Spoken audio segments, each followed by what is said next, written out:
Hi, I'm Steve Shewmaker, and this is Patty Shewmaker. And together we are Shewmaker and Shewmaker. Okay. I'm the first Shewmaker, though. Yes, she's the first Shewmaker. I'm the second Shewmaker. Whatever. Now, how's whatever go like that? Now, seriously, when you are trying to meet with an attorney, what are some red flags that should concern you? In our last video, we talked about the inability to talk to an attorney on the phone. I guarantee you, if you call us, you will talk to an attorney on the phone before you come in. But Patty, what about when you come in? What are some things that should concern you?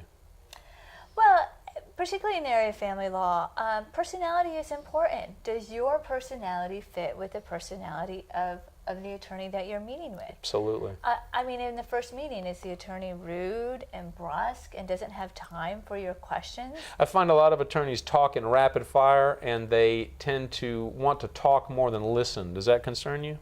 Well, yeah, unfortunately, as attorneys, we're usually like that. We like to talk more than we like to listen. But it's important.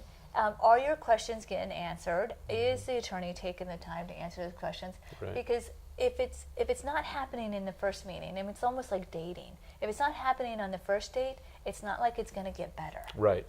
Absolutely. If you don't feel comfortable in a first meeting, you shouldn't rush to hire that attorney, should you? Right. And the other thing I tell people is if you don't feel comfortable, and in fact, we've told potential clients this, if you don't feel comfortable, it's okay to say, I don't feel comfortable with you. Is there anybody else that you might recommend I speak to? Absolutely. And we don't take offense to that. And I'll tell you what, that's a red flag right there. If you ask the attorney that and they take offense to that, that may not be the right attorney for you. Right.